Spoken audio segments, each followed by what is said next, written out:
Airports have this sense of adventure that is like no other place. They're a hub for people going away, whether it be for work, travel, holiday, visits. Airports are often exciting places, the start to an adventure, or the end of one. Walking through the airport, people have the tendency to make judgments about one another.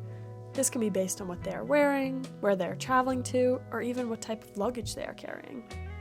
This kind of comparison is similar to the assumptions people make when they head online to social media. There is always so much more to a person's story, and it is not fair to make these immediate assumptions about one another. Oftentimes, I wonder what people might think about me walking through an airport. Hi, I'm Margaret. I grew up in Potomac, Maryland, and then headed to Coral Gables, Florida for college at the University of Miami. It has been an amazing 3.5 years of growth for me as a creator. Being in Miami, a center of art and technology, I'm constantly surrounded by inspiration. From building websites for clients, to learning augmented reality software, to even designing my own portfolio, the U has been an extraordinary spot for me to learn and grow. I am building my own major in the School of Communications around interactive media with a double major in computer science and a minor in art. Throughout college, I've used social media platforms to share my experiences as well as stay in touch with friends. But as a social media user, I have come to realize many flaws that come along with it. For my senior thesis project, I would like to combine all of my skills to shed light on the importance of viewing social media with an open mind.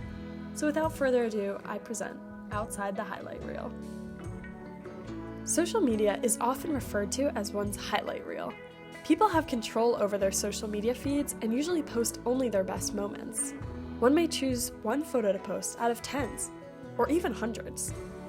The rise of social media has led to false interpretations of people's lives. What followers see online is really just a snippet of one's reality. Everyone shares their best moments that they want people to see, oftentimes not showing their bad days or bad angles. What these social media platforms fail to show is how everyone's life is just as imperfect as our own. People compare themselves to unrealistic images, which leads to poor self-confidence, unhealthy comparisons, and a false sense of reality. Not everyone has a picture-perfect life, and that is okay. For many, the first thing they do in the morning is check their phone. This may involve responding to messages, staying up to date on the news, or scrolling through social feeds on popular platforms like Instagram, TikTok, or Snapchat. But immediately turning to your phone when you wake up can actually start your day off in a way that is more likely to increase stress and leave you feeling overwhelmed. Our generation is so consumed by our devices that many people will always have their phone nearby, which is why the content that is posted on social media feels so much more realistic as it becomes part of our daily routine. People begin to think in likes and followers and compare that to real life. Liking someone's post is a sign of reinforcing a relationship and adding to someone's sense of validation. Some people might even do a social media cleanse where they refrain from social media to live more in the moment. I encourage everyone to at least try it to see how social media might be negatively affecting your own life. How we think about ourselves affects how we feel about ourselves and how we interact with others and the world around us. A positive self-image can boost our physical, mental, social, emotional, and spiritual well-being. Many people share on social media to give others a better sense of who they are. However, they may only post when something exciting happens, whether it be a vacation, birthday, concert, or holiday. So it is important to not judge a person based on their social media presence, but rather get to know them better in person. During the summer of 2021, I lived in Grand Teton National Park. I worked a seasonal job at a restaurant and got to explore the beauty of Wyoming.